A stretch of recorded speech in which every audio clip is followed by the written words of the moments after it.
Hey, what's up internet? How's it going? It's Dan here from Cry Noir. It's another week, so it's another episode of my game making journey. Hope we're all doing well. This is a big shout out to all my subscribers on YouTube and my followers on VidMe. We seem to be doing quite well now. I'm gaining a little bit of traction, so this is all very good. So in the last episode, I was going over some artwork that I've been doing and some animations mostly. So now that I've got the a bit more of experience with animation, it was time to actually crack on and make some of my own games. So this is where I got to. Yeah. Off the back of 5 different tutorials, my confidence levels were riding pretty high, and I was fairly confident I would be able to make something of my own, something that people would actually want to play, because that's the goal of everybody that gets into game making, whether it be a bedroom coder who just makes little one-level demos to a full AAA designer. The whole point is to make something that someone's going to enjoy playing, even if that's just one other person. Now this whole process was not done in a vacuum. Not only was I following on with tutorials, I was consuming every bit of knowledge I could on the topic, from GDC lectures to game dev advice videos, level design seminars, to pixel art and animation tutorials. I was just like a sponge. Even with the entirety of the industry's knowledge at my fingertips, I still kept making the same mistakes over and over again. Lesson 1. Think small, think simple. This is something I've never been able to accomplish. I went back to my beat 'em up idea. Now that I had an idea of how to animate my main character, it was time to crack on. I knew there was no point trying to jump in and animate the old artwork I'd done previously. That work might be able to be saved, but for now it would have to hang fire. I started with a very basic looking Atari-like dude, and then began to animate his first combo. The idea behind this is that once I had all the frames sketched out for every character and all the logic programmed, I could just go back and redo every frame I'd sketched out, import them into game, and it would then look amazing. Once I had the basic design, I then broke that design up into multiple layers ready to animate. I got the outline of an idle animation going and the jab. Within another half an hour, I had a working cross and a left hook. For anyone who hasn't played Streets of Rage before, the character's default hit is a jab. If you don't make contact with an enemy, every punch that you throw will just be a jab. However, if you do make contact with something, continue hitting the attack button and your character will launch into a combo dealing even more damage. These combos usually ended in a big finale, launching your opponent across the screen. Time for a big flashy spin kick. Whilst this combo is a long way from a finished piece, it was definitely starting to show promise. Now all I needed to do was a jump animation, an injured animation, a throw animation, and a flying kick animation, and then come up with another sets of unique animations for another playable character, then another 15 variations of that for the NPCs, plus 8 unique bosses maybe, and then I'll be able to start programming. A month or so of that, and then I could get into the final, character design, level design, music design, sound design, and I gave up. This project had grown from something that seemed doable to something that was going to be like my life's work, not my first game.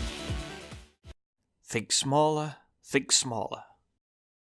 If only there was a way to reduce the number of player animations and the number of levels. Moonstone was an Amiga classic when I was growing up. You picked a knight that was functionally identical to all the other playable knights, but each one was coloured differently. This meant that you only needed one set of animations. You moved about on an overworld map, that's one picture, and when you went into a lair to battle, there was only 4 different one-screen backdrops for each. That's only 5 different backdrops for the bulk of the game. Doing all that would take half the time of doing one scrolling level for a Streets of Rage style game. I got to work again. I used the outline of the overhead slice from the last tutorial I'd done and added some more moves. I added a quicker short range slice and a long range lunge attack. The idea is to mix up the damage, range and speed variables. The overhead slice deals most damage, but it's the slowest to perform and only has a medium range.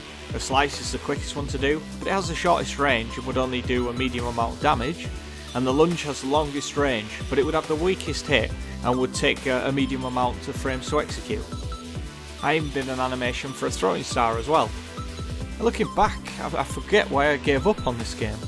I think I was worried about having two different control schemes for the character, one for the overworld and then one for when in battle. Plus there was the whole gaining loot system to think about, buying upgrades, multiplayer, keep it simple, keep it simple. Hang on, I already had like a reasonable idea of how to make a platformer, and I kind of knew how to do a shooter. Why not combine the two and to make a run and gun? Yay! A run and gun, like Metal Slugs or something. I got to work designing a character and I ended up with Captain Tash from one of my artwork videos I posted last week. I got a full designed character and began animating him. I got a full running animation I was happy with, modified it for aiming up at 45 degrees and 90 degrees. I also did an animation set for him jumping whilst aiming in multiple directions. I jumped into GameMaker and made a basic test room, set up some controls and input the sprites. I could get Captain Tash to run around and jump and he looked pretty good. I wasn't sure how I was going to get the multi-directional aiming thing working, but with a bit of time I was pretty sure I'd have that ironed out. And then life happened. Me and my girlfriend had bought our first home 6 months prior, and summer was here and there was home improvements to be done. I spent the next 3 months trying to seal the asbestos roof on my garage to stop it leaking like a damn sieve, digging holes, pouring concrete, digging more holes, moving solid stone gateposts, pouring more concrete, and then digging yet more holes. All by hand because money was in short supply and my labour comes dirt cheap. By the time the weather turned against me, my enthusiasm for Captain Tash had waned. I'd been on TigSauce recently, and it seemed that every other game on there that was in development was a run and gun. It seems that my experience was not a unique one, and every indie developer under the sun had come to the same solution I had. How would Captain Tash stand out in a sea of all these other similar games? Some would be better, some would be worse, some would be prettier, some would be jankier, some would be bigger and some would be smaller, but they would all amount to the same cookie cutter platformer with guns motif. I did, however, come back with a much more stronger desire to make the studio really work. I'd spent the summer knee-deep in mud, thinking, scheming, and coming up with plans. By the end of October, I'd incorporated my company, set out a plan for the next 12 months, and taken on a business partner. It had already become clear to me that I was going to need help. The plan was to launch a YouTube channel on January the 1st, 2017. I was tired of putting off day one. We would launch the channel then, and we'd be sharing video making duties. We would both be describing our individual journey in making games as the content until we had a launch day trailer for our first major project. This is why, coincidentally, the videos are entitled Dan's Game Making Journey rather than My Game Making Journey. There was supposed to be two of us. The channel would then be taken up with development logs and designs for the game, and on we'd go to success. I spent most of November and December writing music for the background of the videos, and he spent his time learning GIMP and beginning with GameMaker. Between Christmas and New Year, he jumped ship. A few bits of concept art from our first project still remain. I continue on with it into January whilst looking for another partner. It was going to be a cyberpunk open world pixel based RPG with twin stick shooter mechanics and a whole host of ideas and themes to explore. It was going to be my magnum opus, and it was going to make CryNoir the indie studio that people really rated. As part of the learning curve for making a complex RPG, I'd backed Heartbeast's Kickstarter campaign for a turn-based RPG, and seeing as the beta was now out, it seemed like a great way to get back on the horse. And that's what we'll be covering next time. Okay then guys, so that about wraps it up. There was not a right lot to cover there. There was a couple of bits of animation that I'd done and one playable room, and that was about as far as I've really got. But don't worry, don't panic. There's still plenty to go. There's still a long way on this journey there. So join me next time. Don't forget, if you enjoyed the video, don't forget to rate, comment and subscribe down below. Hit that subscribe button. I need as many as I can get. I'm wanting to try and hit 1,000 by the end of the year. That's the goal. So, you know, let's see if we can make that a thing.